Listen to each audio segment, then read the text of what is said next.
पहा नवीन एपिसोड्स एकदम add free.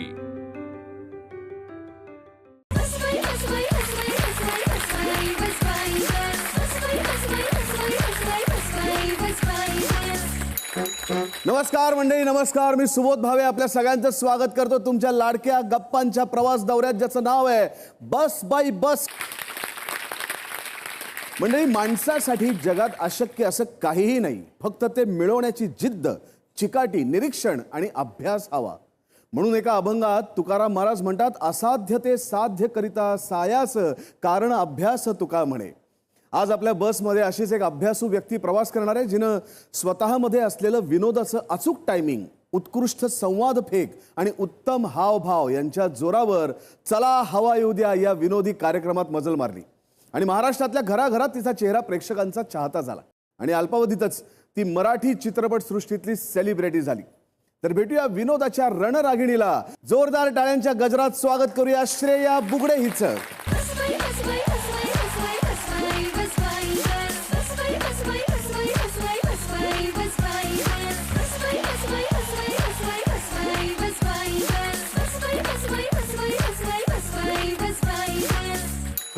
चला काका, गाडी चालू करा. ओके. जनरली इथे येणारा माणूस इथे जे एक्सप्रेस लिहिलेलं असतं त्याच गावचा असतो. तर तू पुण्याची कशी? पुणे एक्सप्रेस का लिहिलं बरं असं? ऍक्च्युली याचं एक कारण असं असू शकतं का माझा जन्म पुण्यात झालाय. आता सासर पुण्यातला आहे, पण मी मूळची मुंबईचीच आहे. नाही नाही, असं नाही म्हणू शकत तू. अरे पुण्यात जन्म झाला म्हणजे तिथलं वारं घेऊनच आलीस तू. थोडंफार असेल, थोडंफार नाही. पण ऍक्च्युली मला तिथलं वारं नाही लागलंय. म्हणजे ते जे असतं ना, ते म्हणजे काय? ते MH12 वाला जे वारं आहे ना, ते नाही म्हणजे आम्ही 12चे असतो असं थोडं. मी काही बोललेले नाहीये, मी काही बोललेले नाहीये. हवा येऊ दे 8-9 वर्ष चालू आहे. आता तुम्ही प्रत्येकाच्या घरातले एक झालेले आहात. तुम्ही जर दिसला नाही तर लोकांना चुकल्यासारखं वाटेल, इतके तुम्ही त्यांच्या घरातले झालेले आहात. या सगळ्या प्रवासामध्ये तुला कशातनं जास्त प्रवास करायला आवडतो? गाडी, बस, ट्रेन, विमान? मला गाडीतनं सगळ्यात जास्त, कारण विमानाचं पटकन संपतो. म्हणजे इफ युअर म्हणजे आपण जर, आणि काय आहे की गाडीतल्या प्रवासामध्ये खूप वेगवेगळे सेल्फी, वेगवेगळ्या बॅकग्राऊंडवरती, कधी आकाश निळं, कधी पिवळं, कधी म्हणजे गुलाबी, तर ते सगळं मला करायला आवडतं. सेल्फीसाठी म्हणून तुला गाडीतला प्रवास आवडतो? Mostly I enjoy road trips, आणि मला स्वतः सुद्धा गाडी चालवायला खूप आवडतं, त्याच्यामुळे तोही एक वेगळा अनुभव असतो. आणि विमानाचा प्रवास पण आवडतो, कारण तिथे मग सगळं ते एअरपोर्ट लुक आणि ते सगळं. परवा तुला एक किस्सा सांगते की सकाळी 7 वाजताचं फ्लाईट होतं. मी माझ्या बहिणीकडे चालले होते दिल्लीला, आणि खूप असं एक हातातलं, मला ते सगळं खूप आवडतं. 7चं फ्लाईट होतं रे सकाळी, तर ते सगळं घातलंय वगैरे, आणि कपडे आणि बॅग वगैरे कशी. तर ते फ्रिस्किंग करणारे जे सिक्युरिटीवाले असतात, तर त्या जनरली नॉर्थकडच्या असतात त्या लोक. तर त्यांनी आधी सगळं फ्रिस्क वगैरे केलं, नंतर माझ्या हातातलं सगळं सामान बघून त्या म्हणाल्या, मॅडम सुबह सुबह इतना टाइम मिल जाता है. त्यांनाही माझं फार कौतुकच वाटलं. म्हटलं देखिए मैम, जो चीज़ अच्छी लगती है वो करने के लिए हमेशा टाइम मिल जाता है. तर ती म्हणाली, नाही नहीं वो बात सही है, लेकिन प्यारे लग रहे हो आप बहुत. बस झालं. मी ते सकाळी अर्धा तास आधी उठले होते 4 वाजता हे सगळं करायला, ते सफल झालं. इतक्या प्रवासात केलेल्या विमान, गाडी आणि काय जे काय असते याच्यात किस्से तर असंख्य घडले असतील. हो. असे कुठले किस्से जे प्रॉमिनंटली लक्षात राहिलेले आहेत? प्रवासातले तर खूप किस्से आहेत. आम्ही सगळेजण एकदा एका कार्यक्रमासाठी अमेरिकेला जात होतो. तू बोलतो मी तुला सांगते. त्याच्यावर उशिराचं फ्लाईट होतं ऑब्व्हियसली. बसल्या बसल्या ते खायला देत नाही, तर थोडीशी भूक पण लागली आणि असं सगळंच झालंय.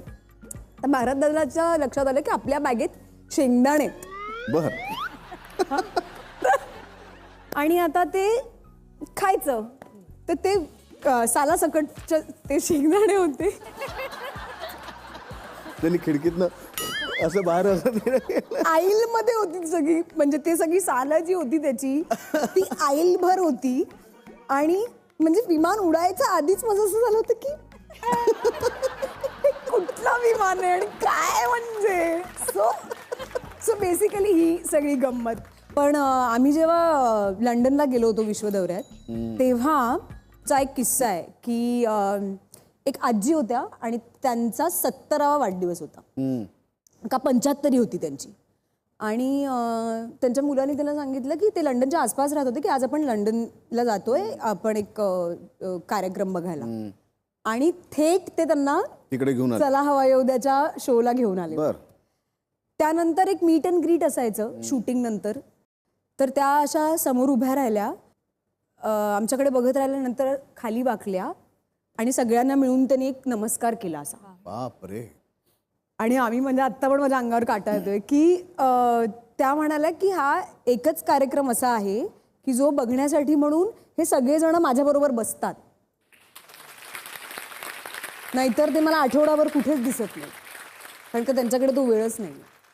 म्हणून मला तुम्हाला थँक्यू म्हणायचं. कारण का ऑफकोर्स आपल्याला माहिती आहे की परदेशातलं आयुष्य खूप वेगळं असतं. एकदा मी पुण्यात होते आणि चांदणी चौकात एक रेस्टॉरंट आहे.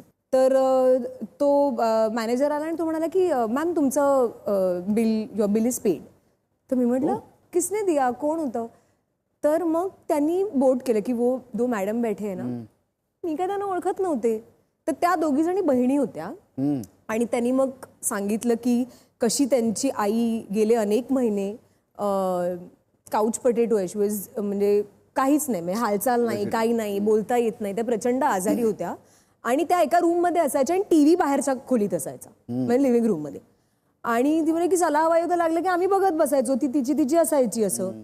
आणि हळूहळू काही आठवड्यांनी असं झालं की एक आवाज असं एक त्यांचा आतमधनं आवाज यायला लागला. तर त्यांना असं वाटलं की काय दुखतंय का काय झालं वगैरे असं बघायला गेल्या. तर नंतर ती त्यांना सांगायला लागली की मला बाहेर घेऊन चला, ते मला बघायचंय. आणि ऍक्च्युली लाईक अ थेरपी त्यांनी ते वापरलं. आणि हळूहळू मग ती हसायला लागली, रिॲक्ट व्हायला लागली, मग एक शब्द बोलायला लागली, मग भाऊ वगैरे असं करून करून करून नंतर ती ॲटलिस्ट त्यांच्याशी एक कॉन्व्हर्सेशन करू शकेल, की सांगू शकेल काय होतंय काय नाही, या लेवलला ती येऊन पोहोचली. तर त्या म्हणाल्या की ॲटलिस्ट हे आम्ही तुम्हाला देणं लागतो, त्याच्यामुळे प्लीज तुम्ही नाही म्हणू नका. वा वा वा. मला कधी कधी खरंच कळत नाही काय बोलायचं. आणि हा केवढा मोठा आशीर्वाद आहे. खरंच आहे, पण खरंच आहे. पण हे एका बाजूला झालं, या सगळ्या फॅन्सच्या मुवमेंट, त्यांचं प्रेम, त्यांचा आशीर्वाद. दुसरं तुझ्याबद्दल एक विलक्षण भीती वाटते लोकांना. कसली भीती? धसका म्हणजे त्यांनी घेतलाय तुझा की ही आता आपली काहीतरी नक्कल पकडणार. हा तशी. बरोबर. हा. आणि मग ते आधीच जरा सावरून किंवा आता आपल्यावर काय येणार आहे ह्यानी असं बसतात ना. हो, पण माझा पण प्रचंड गोळा आलेला असतो पोटामध्ये. ते आम्हाला काय ते कळत नाही, पण त्यांच्या चेहऱ्यावरच दिसतो गोळा आलेला. तर ते अभिनेत्री भयंकर घाबरलेले असतात. तर असा तुला कोणाचा धसका आहे? भीती असताच मला आऊचीच कायम वाटत आलेली आहे. कारण एकदा असं झालं होतं की एका कार्यक्रमामध्ये मी सगळ्यात पहिल्यांदा उषा नाडकर्णींचं कॅरेक्टर केलं होतं, ते टरा टरा फरा फरा. आणि मला जे नको होतं तेच झालं. साधारण 1-1:30 वाजताच्या सुमारास दुपारी माझ्या फोनवरती उषा नाडकर्णी कॉलिंग. कुशल आणि भाऊ असे होते. मी भोग जा आता, कर्माची फळं भोग. तर मी ना आधी तो फोनच उचलला नाही. मग माझ्या मेकअप रूममध्ये, कारण का सगळ्यांसमोर मला माहिती होतं काय होणार ते, मेकअप रूममध्ये गेले आणि बंद करून घेतली रूम. तर मी लावला फोन. हॅलो, तुला मला काय बोलायचंय ते बोल. मला माहिती आहे माझी चूक झाली, मी परत असं कधी करणार नाही. मला माहिती आहे तुला मला काय बोलायचंय, तू बोलून घे, तू मला मार. हे मी सुरू केलं बिकॉज मला माहिती होतं की तो फोन कशासाठी आलाय. त्याच्यानंतर एक काही रिस्पॉन्स नाही समोरून. आणि थोड्या वेळाने काय झालं ग? अगं बरं केलंस तू, छान करतेस. मी काय ते बघितलं नाही, मला कोणीतरी फोन केला, व्हिडिओ पाठवला, अगं ती श्रेया बुगडे तुझं करतेय बघ, म्हणून मी बघितलं. चांगलं केलंस तू. दुसरं कोणी केलं ना तर ते नाही मी खपून घे. तेच तुला सांगायला केला होता. तिकडे माझं असं झालं, आता मला कुठला अवॉर्ड मिळाला नाही तरी चालेल बस. श्रेया मला सांग, आपण कॉमेडी करू शकतो हे सगळ्यात पहिल्यांदा तुला केव्हा जाणवलं? आय थिंक मी लहान शाळेत असताना, लहान म्हणजे शाळेत असताना. तर मग टीचरनी आज काय घातलं होतं, मग तिची नखं कुठल्या रंगाची होती, म्हणजे नेल पॉलिश वगैरे, ते सगळं इत्तंभूत मी घरी येऊन सगळं करायचे. मग ती ओढणी घेऊन एक प्रॉपर बनायचंच टीचर आणि ते सगळं करायचंच असं सगळं. पण काय व्हायचं, बऱ्याचदा बोलता बोलता मी अशी वाक्य बोलून जायची जी अरे असं एक व्हायचं. पण तू पटकन पहिलं काय पकडतेस, म्हणजे एखाद्याची नक्कल करताना जसं त्याची Body language. पकडतेस, पहिली बॉडी लँग्वेज पकडतेस? कारण का आवाज मला कंगनाचा पण शो सुरू होईपर्यंत येतच नव्हता. कंगना जेव्हा आमच्या शो मध्ये आल्या होत्या तेव्हा सुद्धा मला ती आली नव्हती. कपडे मी घातले होते क्वीन सारखे आणि ते सगळं केलं होतं, पण आवाज तेव्हा पण नव्हता जमला, जो आत्ता खूप एक 5 वर्षांनी वगैरे मला जमलाय. तर तो करताना की सच कहूं तो सुबह मुझे ऐसा लगता है कि जब मैंने मणिकर्णिका की तो मुझे पहले तो बहुत ज़्यादा प्रेशर था कि इट्स अ हिस्टोरिकल फिल्म, देखा जाए तो बहुत, और मेरे ऊपर क्या है कि फैंस हैं तो मैं उनको बिल्कुल डिसअपॉइंट नहीं करना चाहती. सुबह तुमने तो इतनी हिंदी फिल्म की हुई है, तुमको तो पता है कि कितना प्रेशर, तुम खुद डायरेक्ट करते हो, मैं खुद प्रोड्यूसर हो, मैं भी वही करती हूँ. और क्या हो जाता है ना, बहुत बार तो ऐसा लगता है कि पता नहीं कि हमसे सही होगा या गलत होगा. फिर भी you know I really want to thank my fans, क्योंकि मेरे फैंस जो है वो इतने मुझे प्यार करते हैं कि शायद मुझ पे कोई भी आज संकट आ जाए, मैं किसी से डरती नहीं हूँ. सुबह किसी से डरती नहीं, मैं अपना काम करती रहती हूँ. काम लोगों ने अच्छा करना चाहिए. अगर आप काम अच्छा करो, आप मन के साफ हो, तो आपको दुनिया से डरने की जरूरत नहीं है. वाह वाह वाह वाह वाह वाह. सो बेसिकली तेच अगेन, मी तिचं सगळं बघून, तिचे हातवारे, तिचं चालणं, मग तिचं ते एअरपोर्टवरचे लोक, हे सगळं आधी बॉडी लँग्वेज आणि मग later comes the other part. आणि आपण आता वळतोय आपल्या पुढच्या टप्प्याकडे. अर्थातच पुढचा टप्पा अतिशय सोपा आहे, हो किंवा नाहीचा. आपण श्रेयाच्या हातात 2 बोर्ड देणार आहोत, एकावर लिहिलंय होय आणि एकावर लिहिलंय नाही. मी तिला काही प्रश्न विचारणार आहे आणि तिचं जे काही उत्तर असेल होय किंवा नाही मधलं ते ती आपल्या प्रेक्षकांना दाखवणार आहे. सुरू करूया. येस. बिझी स्केड्यूलमध्ये एखादं काम सोडल्याचं वाईट वाटतं का? असं झालंय का? हो, असं एकदा झालंय. एका हिंदी चित्रपटासाठी मध्ये मला फोन आला होता. त्याच्यात एक, of course it was not a lead, पण एका खूप मोठ्या सुपरस्टार बरोबर सीन्स असणार होते आणि मोठी फिल्म, माझा रोल पण अत्यंत ब्रीफ. आणि त्यांनी फोन केला होता आणि ते म्हणाले की आम्हाला ऑब्व्हियसली, कारण का मोठा सुपरस्टार, तर त्याच्या तारखा जशा असतील तशा तुम्हाला over a period of 20-22 days तुम्हाला द्यायचे आहेत. तर चला हवा उद्या असताना मी खूप मोठी कमिटमेंट एकदम नाही घेऊ शकत, तर तेव्हा मी नाही म्हटलं. स्वस्त वस्तू जास्त किंमत देऊन खरेदी केली आहे का? स्किट मध्ये काही कलाकार एकमेकांवरती कुरघोडी करण्याचा प्रयत्न करतात का? नाही, कधीच नाही. पाप असतं ते, तसं कोणीच करू नये. दुसऱ्याची मस्करी केल्याशिवाय विनोद होतच नाही का? असं काही नाहीये. सेलिब्रिटी असल्याचा फायदा घेऊन कधी टोल चुकवला आहे का?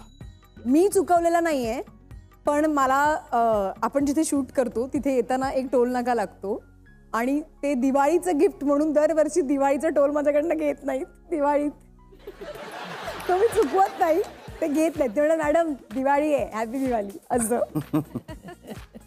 हवा उद्याचं क्रेडिट तुमच्यापेक्षा जास्त डॉक्टर निलेश साबळे यांना मिळतं का? नाही. मला असं वाटतं की हा प्रश्न जर तू असा विचारला असतास की आमच्यापेक्षा भाऊ कदमला मिळतं का, हो म्हटलं असतं. कारण मला असं वाटतं की आम्ही सगळे हम सब एक तरफ आणि भाऊ कदम एक तरफ, आणि मी स्वतःच त्याची प्रचंड फॅन आहे. म्हणजे मी ना असा एक 40-50 हजार लोकांचा ऑडियन्स भाऊची एंट्री होईपर्यंत भाऊ भाऊ भाऊ असा करताना पाहिलाय अनेकदा. सो मी, आणि डॉक्टर पण अग्रीज आणि आमची अख्खी टीम हे अग्री करते की आमची सगळ्यांची पॉप्युलॅरिटी, प्रेम सगळं एक तरफ और भाऊ कदम. भाऊची निरागसता कुठनं आणणार आपण? नाहीच, आपण दुसरा भाऊ कदम होणे नाही. आणि आता वेळ झाली अत्यंत महत्त्वाच्या टप्प्याकडे जाण्याची. आमच्या महिला मंडळाचे प्रश्न. श्रेया, आता पुढची सगळी सूत्र त्यांच्या ताब्यात आहेत. ते वाटेल ते प्रश्न विचारू शकतात आणि त्याची उत्तर तुला इथे द्यावीच लागतात. ओके.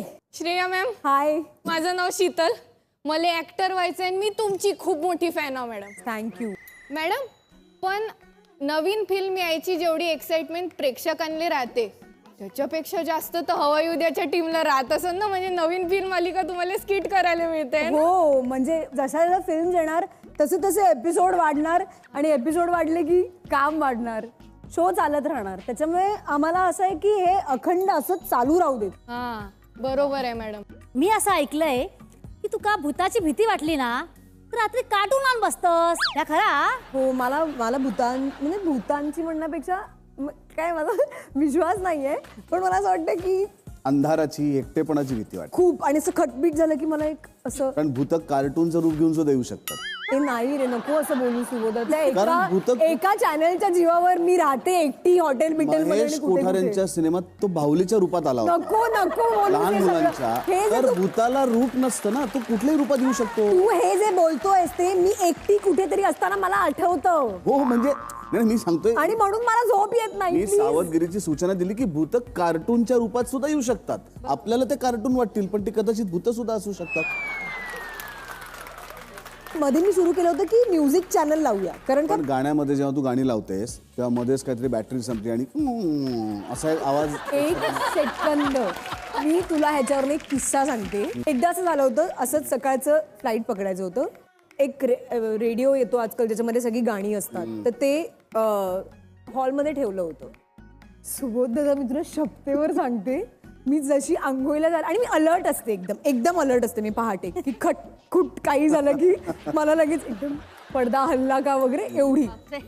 मी आंघोळीला जायला आणि कुठल्या तरी एक रॅन्डम हिंदी गाण्याची एक ओळ वाजून ते बंद पडलं, आणि मला कळे ना की तो आवाज कुठून आला. कारण ते माझ्या लक्षातच नाही की असं काही झालं असेल, की प्रॉब्ली ते ऑन झालं आणि मग बॅटरी डाऊन होऊन ते आपोआप बंद पडलं. पण त्याच्यानंतर सुबोध दादा, मी ती आंघोळ कशी केली आहे आणि ती बॅग घेऊन घरातून बाहेर कशी पडली हे माझं मलाच माहिती. कारण का 3:30 वाजता कोणाला फोन करणार यार, की नवरा तर पण हा उचलणारच. विचार तू खरंच कर की ते असं मधनच का वाजलं असेल. तू म्हणतेस कधी सोपं नसतं. मी त्याला हे लॉजिक दिलंय, प्लीज तू आता काही बोलू नको. हे तुला डोक्यात घालून ठेव. मी माझं लॉजिक दिलंय की असं झालं असेल कदाचित. तुका नारळाचं दूध काढू घेता? नारळाचं दूध? नारळाचं दूध अळूमध्ये घालतो आपण कधी कधी. हो मग ओल्या नारळाचं. हा, ओल्या नारळाचा. हा, म्हणजे मला माहिती कसं, कारण मी काढायची वेळ नाही आली कधी. का हा प्रश्न का विचार? तेच ना, हा का विचारलाय? जेवण करतस की नाही किंवा काय म्हणून विचारलं तुका मी. नाही, मी जेवण नाही करत, म्हणजे स्वयंपाक करत नाही. जेवण मी जेवते, स्वयंपाक नाही करत. स्वयंपाक नाही येत म्हणजे येतच नाही? नाही, येतो मला, पण मला ज्या गोष्टी आवडतात ना, कसं कधीतरी मासे केले किंवा असं, तर ते मला थोडं थोडं येतं. हा. म्हणजे बरं करते मी, चुकत नाही तसं, पण ते करायची वेळ खूप कमी येते. त्याच्यामुळे काही पदार्थ असतात की जे आपण सतत कसं आईला फोन करून एकाच पदार्थाची रेसिपी विचारायची, पण मी ते इतक्या गॅपनी करते की विचारायला दुसरी वेळ येईपर्यंत मी ते विसरलेले असते. सो असं माझं होतं, पण स्वयंपाक फार मला. पण मग मॅडम, तुम्हाला सासूबाई ओरडत नाही का तुमच्या? नाही, ऍक्च्युली माझ्या सासूबाई खूप चांगल्या आहेत. म्हणजे आता त्यांच्याकडे पर्याय पण उरला नाही असं. कायच करतील त्या बिचाऱ्या, की नाहीच आता येत स्वयंपाक, आणि नाहीच येत. मी तुम्हाला सांगते, लॉकडाऊनमध्ये माझे सासू सासरे माझ्याकडे अडकले होते. म्हणजे अडकले होते हाच खरे शब्द आहे. ज्या सुनेला स्वयंपाक करता येत नाही तिथे सासू सासरे अडकतातच. तर ते अडकले होते, आणि ऑफकोर्स त्यांना माहिती आहे की मला स्वयंपाकच येत नाही. म्हटल्यावर पहिला एक 8-10 दिवस छान गेले, कारण का आपल्याला असं वाटलं की हे सगळं ओकेच होईल थोड्या वेळाने. आणि सासूबाई पण एक सकाळी उठून आज काय करायचं नाश्त्याला, मग आम्ही एक सांगायचो की आज आपण इडली सांबार वगैरे, असं मी आणि नवरा वगैरे. हा, मग त्या इडली सांबाराची तयारी करायला लागायच्या. मग दुसऱ्या दिवशी आज पराठे, आज अमकं तमकं. आणि नंतर ना एक 12व्या-13व्या दिवशी मला असं झालं की हे आता खूप ऑड व्हायला लागलंय का, फक्त डायनिंग टेबलवर जाऊन आपण बसतोय. नाही, त्यांना 3 वेळेचं करायला लागायचं रे. मग मला खूप लाज झाली माझी. एखाद्याची फजिती झाली ना की लोक खदा हसतात. हो, तुझी कधी फजिती झाली आहे काय? माझी खूप झाली आहे. हे स्वयंपाकानीच माझी फजिती होते, अदरवाईज मी सगळं मारून नेते वेळ सगळीकडे. स्वयंपाकानीच होते. एकदा गणपती होते, आणि माझ्या लग्नानंतरचा पहिला गणपती सासरी पुण्यात. तर माझे सासरे गमतीने असं म्हणाले की माझी नणंद आणि सासूबाई मोदक करत होत्या. तर ते म्हणाले की अगं कर ग, काय नाही. मी म्हटलं नको नको पप्पा, म्हटलं मला काही येत नाही. ते म्हणाले कर काय हरकत नाही. तर मी एक केला आता कसा बसत, तर ते केला आणि तो ठेवला. तर 21 मोदकांचा एक पहिल्या दिवशी छान असा तर ना मला जेव्हा ते उकडून आले ना, आधी तो बरा तरी दिसत होता रे, जेव्हा कच्चा होता तेव्हा. जेव्हा उकडला गेला ना, तो उघडला गेला, म्हणजे त्याची जाम वाट लागली होती. आणि त्या 20 मोदकांमध्ये माझा एक वेगळा अत्यंत वाईट दिसणारा असा मोदक, त्याच्यावर माझा नवरा येऊन, हा तू बनवला असशील ना. तर एक सासूबाईंच्या समोर प्रॉपर उठून दिसत होता ना तो. माझी हो, तर माझी तशी स्वयंपाकाच्या बाबतीत माझी फजिती होते. नाही, पण गर्दीमध्ये आपलं वेगळेपण जपणं ही सुद्धा एक ती आता ते माझं कला आहे. skill आहे, त्याच्यामुळे तिकडे नाही रे, तिकडे म्हणजे लाज. नाही. आणि आज आपण बघणार आहोत की तुला मोदक कसा बनवता इथेच. म्हणजे दादा गाडी थांबवा. हे यार तुम्ही असं का करताय? दादा, गाडी थांबवा. स्वयंपाक नका करायला. हवा येऊ देच्या या श्रेयावरती प्रेम करतात ते सगळे प्रेक्षक आज टीव्ही समोर बसलेले आहेत की श्रेया मोदक कसे बनवते. आणि आमच्या महिला मंडळाला तर उत्सुकता आहेच आहे तुझा असं आजचा करू मोदक नका, हा खायचा. तुम्हालाच खायचा आहे. कारण तर हा मोदक मुद्दामून ठेवलाय इथे की साधारणपणे कसा बनला हे पाहिजे. मला मोदक कसा दिसतो मला माहिती आहे यार, कमॉन, आपण खातो नाही का? ओके, चला 1 2 साडेमडे 3. जमणार. हे सगळे ऑब्झर्वेशन, हे सगळे हे सगळं आपल्याला येतं. मोदकाची बॉडी लँग्वेज पण तुला येते. अख्ख्या महाराष्ट्राला आणि माझ्या नवऱ्याला मी दाखवणार आहे.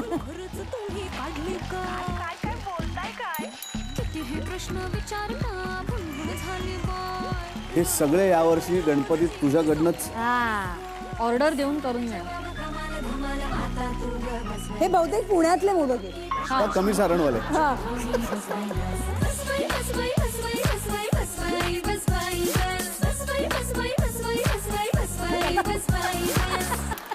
काय काय मी त्याला हे करते, फाईन ट्यून करते जरा. नाही तुपासाठी जागा ठेवली त्यांनी आतमध्ये जायला सगळ्या बाजूला. त्याला फोडावा फोडावा लागू नये, सगळ्या बाजूने तूप तुम्ही इंजेक्ट करू शकता त्याच्यात. प्लीज. वा वा वा. हा दिसायला छानच थोडासा दिसतोय. व्हॉट? हे बघा. प्लीज मला जाताना ह्याचा एक फोटो द्या.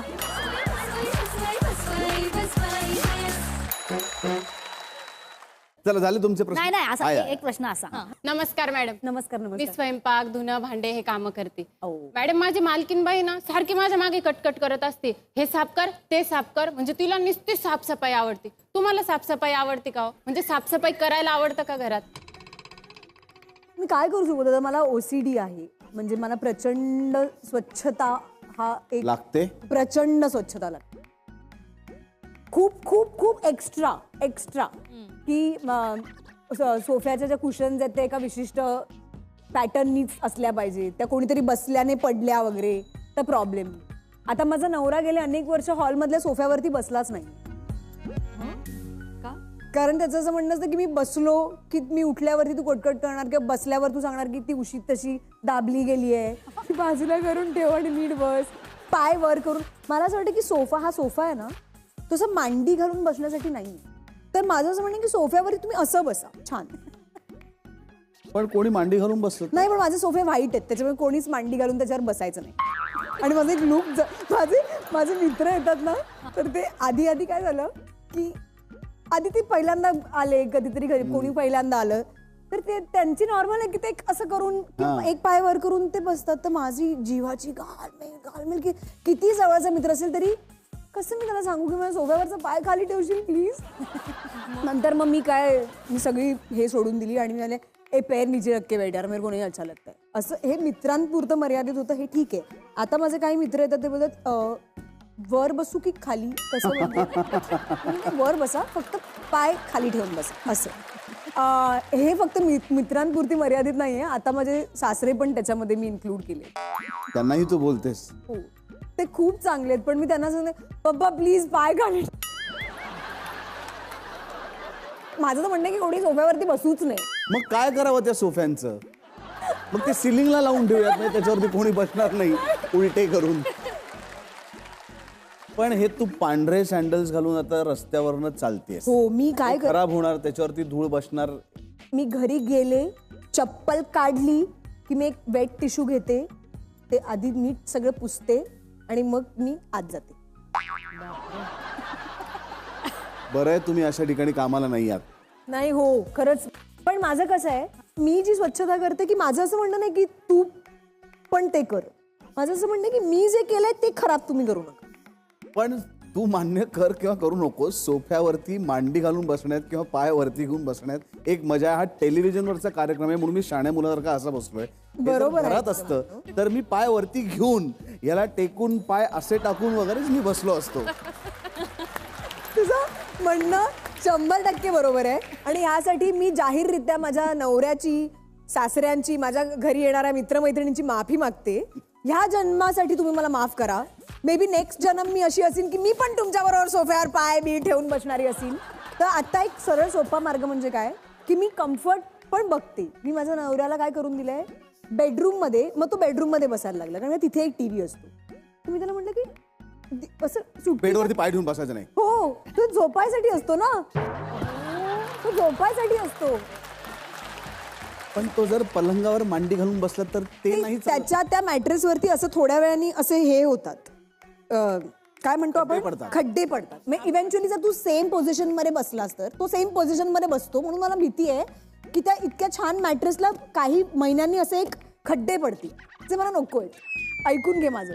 मी त्याला सांगितलंय की तू त्या खुर्चीवर, मी तुला नाही म्हणत नाही की तू कसा पण बस. आता ती खुर्ची सुरुवातीला आणली, ऐक ना, ती बेज कलरची होती. तर त्याच्यावर तो जेव्हा अशी मांडी घालून बसायचा तेव्हा आपल्या पायाला क्रीम असतं किंवा कधी घाम असतो, तर ना इव्हेंच्युअली व्हायला लागलं. हा ते डार्क ब्राऊन झाले इथल्या. हा तर माझं असं झालं की आता मी काय करू, खूप दिवस माझी चल कारण का ते स्टिच्ड असते ना ते सगळं कापड.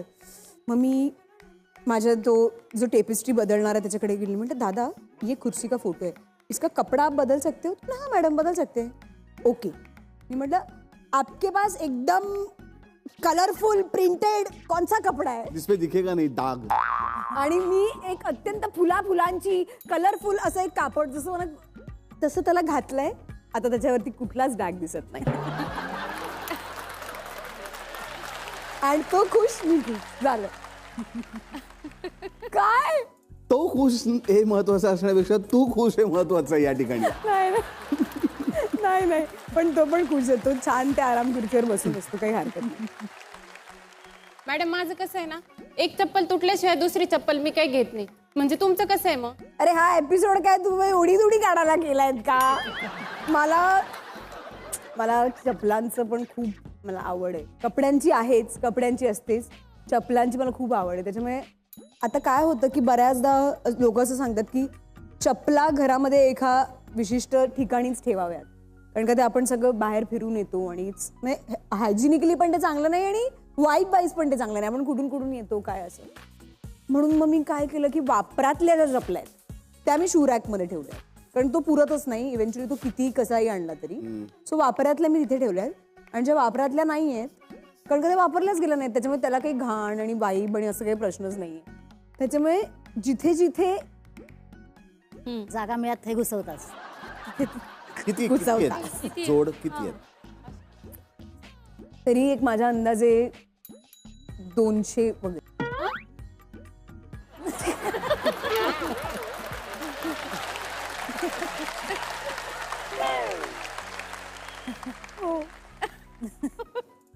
हा आजार आहे यार सुगोदर, सिरियसली मला असं वाटतं. श्रेया, Yes. आत्ताच तू सांगितलं की मी महाराष्ट्राबाहेर, महाराष्ट्रात, परदेशात चला हवा येऊ द्याचे प्रयोग केले. तर असा कुठला प्रेक्षक आहे की जो सगळ्यात कमी हसलाय? खरं सांगू तर माझ्यासारखं, जसं आपण म्हणतो की प्रत्येक शो त्याचं नशीब घेऊन येतो, चला हवा येऊ द्या त्याचं नशीब घेऊन आलाय. त्याच्यामुळे खूप प्रेम करणारीच माणसं आम्हाला मिळालीत. फक्त विश्वदौऱ्याच्या वेळेला खूप ट्रोल झाला चला हवा येऊ द्या. कधीच आम्ही एक्सपेक्ट केलं नव्हतं की लोक म्हणजे नाराज होतील लोक, तर ते विश्वदौऱ्याच्या वेळेला झालं. हा, कारण आम्ही सेट सोडला आणि आम्ही दुसरीकडे गेलो. अर्थात आम्ही काही वेगळं करतच नव्हतो, आम्हाला कळलंच नाही की नेमकं काय. म्हणजे डॉक्टरही आज म्हणतो की मला कळलंच नाही की तेव्हा नेमकं काय हुकलं. पण मग त्याच्या शेवटच्या टप्प्यावरती असताना आपले जे बिझनेस हेड होते त्यांनी आम्हाला सगळ्यांना बसवलं आणि त्यांनी सांगितलं की आपण अजून एक चान्स देऊया. म्हणजे काय करूया, की आपण परत घरी जाऊया, आपल्या सेटवर जाऊया, तिथे आपण थोडा वेळ देऊया, पुन्हा एकदा ते तसंच करूया जसं आपण ह्याची सुरुवात केली होती. आणि मग पुन्हा एकदा सगळी मन सगळं घट्ट करून आम्ही पुन्हा एकदा त्या स्टेजवरती गेलो आणि it was all the same again.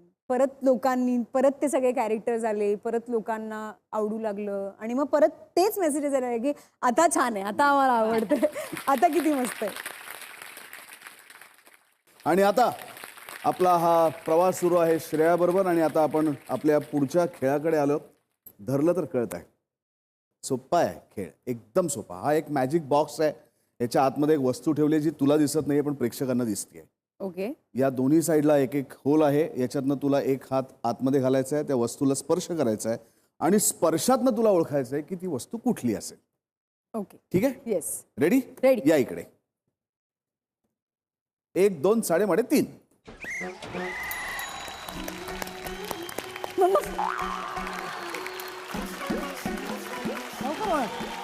हे ते ज्यांनी साफ करतात घर, काय म्हणजे? डस्टिंगचा रॉड आहे हा, डस्टर आहे हा. करेक्ट. बघितली घरातली कामं मी करत असल्यामुळे मला माहिती आहे. येस. 1 2 साडेमाडे 3. काय आहे? तेच काय आहे? इतकं वाईट तोंड केलंस म्हणजे नक्कीच काहीतरी अरे तुला ते न काहीतरी आवडणारी वस्तू असेल. गिळगिळीत. काय पण? अननस. वा वा वा. चला पुढची वस्तू आता पण ओळखता लगेच लगेच लगेच पटकन ओळखेल. अर्ध्या मिनिटात पटकन ओळख. एवढं लगेच ओळख अगदी लगेच. काय ते? काय वाटतंय? ॲव्होकाडो. हा? एक मिनिट. अजून काय? हा अंदाज नाही, कुठली तरी भाजीच आहे ना. पण कुठली असेल? भाजी भाजी आहे का हे काय? बघा, तुम्ही एकदम मला ना ढोबळी मिरचीचा पलीकडे काही दिलं असेल तर मला ते येणार नाही. ही भाजी एवढं मला माहिती आहे. पण कुठली? कदाचित ही ब्राऊन रंगाची दिसू शकेल. एक ते जे उकडतात ते काय असतं? रताळ.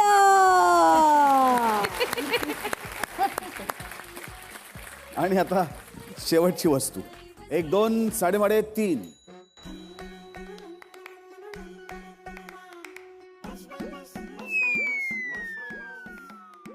काय काय वाटतंय? हे हे हे हे हेच म्हणजे काय? म्हणजे खडा मसाला आहे हा. खडा मसाला. बर. ओके. हा. आणि हे ह्याला मराठीत काय म्हणतात मला माहित नाही, पण स्टार काहीतरी म्हणतात ह्याला इंग्लिशमध्ये. आणि मला किचनचा फार संबंध नाही, पण ह्याला खडा मसाला म्हणतात. हे तुम्ही प्रेम माझं मानून घ्या आता. खूप जवळ आलेस तू. फूल, काहीतरी फूल. हा कसलं? हा काहीतरी फूल. नाही, कसलं? कसलं? सूर्यफूल नाही. सूर्यफूल. मसाला कसलं फूल मला नाही माहिती. दगड फूल असं म्हणतात. चक्री फूल. चक्री फूल, दगड फूल. तर मंडळी, आपला हा प्रवास सुरू आहे श्रेया बरोबर आणि आता आपण अगदी शेवटच्या काही टप्प्यांवरती आलेलो. त्यातला रॅपिड फायर राऊंड आता सुरू होतोय. श्रेया, मी तुला काही प्रश्न विचारेन, त्याची पटापट तुला उत्तर द्यायचे. ठीक आहे?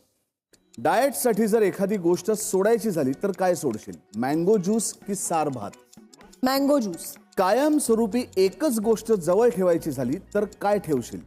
चप्पल कलेक्शन की पर्स? चप्पल. चप्पल. चप्पल बरोबर ठेवशील. मला असं वाटलं पर्स म्हणशील, कारण पर्स असेल तर चपला येऊ शकतील.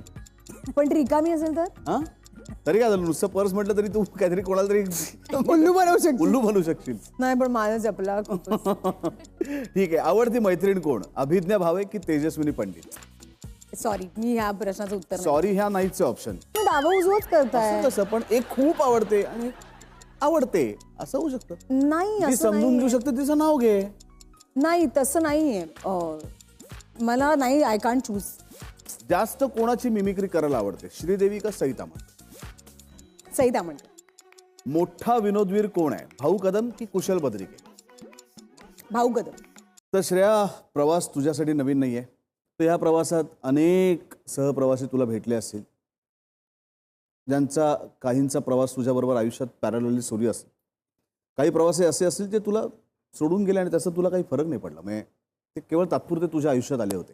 तर असे काही प्रवासी आपण आता या तुझ्या बाजूच्या रिकाम्या खुर्चीत आणून बसवणार आहोत आणि अशा सहप्रवाशांशी तू काय गप्पा मारतेस ते आपल्याला बघायचंय. ओके. ठीक आहे, बघूया पहिला प्रवासी कोण आहे.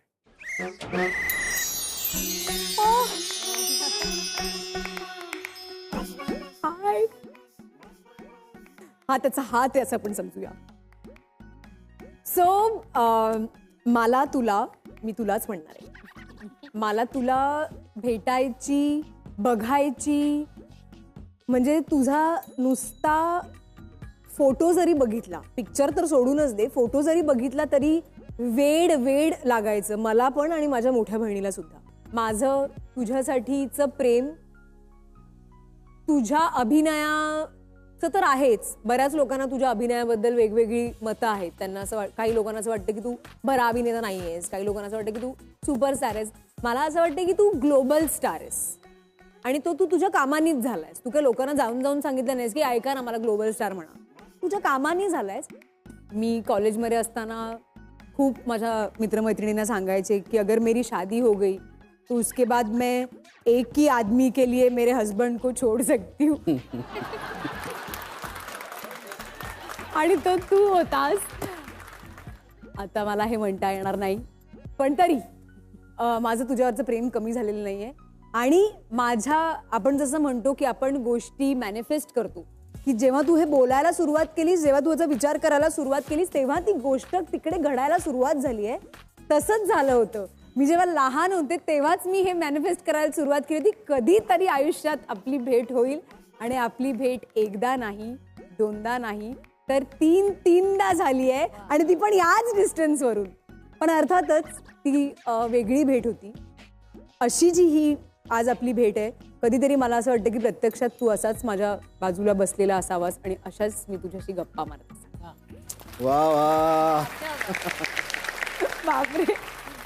तुझ्याबरोबर गप्पा मारताना एक श्रेया जी आम्हाला सतत हसवणारी आणि वेगवेगळ्या भूमिकांमधनं आमच्या समोर येणारी आणि आम्हाला नवीन दिवसाला सामोरं जाण्यासाठी एक ऊर्जा देणारी अशी एक आहे. आणि एक श्रेया जी खूप पॅशनेट, तिच्या विचारांशी अत्यंत प्रामाणिक, खूप इमोशनल आणि स्वच्छता टापटीप. मी आता पायसुद्धा सोफ्यापासून लांब ठेवून बसलो की माझा चुकून सुद्धा सोफ्याला पावलांचा सुद्धा धक्का लागायला नको. तर अशी एक वेगळी श्रेया या निमित्ताने आम्हाला बघायला मिळाली. या बस बाय बसमध्ये तू आलीस, आमच्याशी इतक्या सुंदर गप्पा मारल्यास त्याबद्दल थँक्यू. आणि तुला तुझ्या सर्व स्वप्नांना तुला हवा तसा आकार देता यावं, ही शक्ती तुझ्यात येऊ, यास तुला खूप खूप शुभेच्छा. Thank you very much. आणि जाता जाता मी हेच सांगेन की माझ्यासाठी आणि माझ्या आईवडिलांसाठी आजचा दिवस खूप मोठा आहे. कारण जसं मला शाहरुखबद्दल वाटतं तसंच मला तुझ्याबद्दल वाटतं की सुबोधदादाबरोबर कधीतरी काम करण्याची संधी मला मिळावी. आज माझे आईवडील जेव्हा त्यांना मी सांगितलं की मी आज ह्या शोमध्ये सेलिब्रिटी म्हणून जाते, तर ते म्हणाले अच्छा बोलवलं का तुला. तर इतक्या वर्षांनी सुद्धा त्यांना असंच आहे, कारण सुबोधदादा still remains the star that he is. तोच सुपरस्टार आहे महाराष्ट्राचा.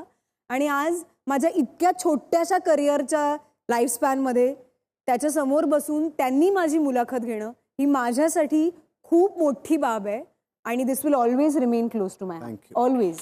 आणि पुन्हा एकदा प्रेक्षकांचे आभार. तुमचं प्रेम असंच कायम पोचवत राहा. आणि माझं कुटुंब म्हणजेच झी मराठी, पुन्हा एकदा तुमचे आभार. तुम्हाला खूप खूप प्रेम.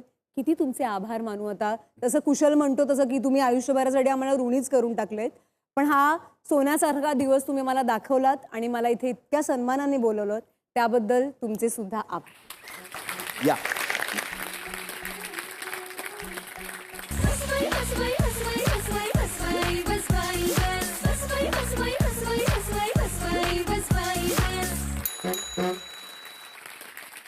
तर मंडळी, आजचा प्रवास इथेच थांबूया, पण पुढच्या भागात भेटूया नव्या वाटेवर नव्या प्रवाशासह. तोपर्यंत हॅपी जर्नी. आणि ही बस पकडायला विसरू नका.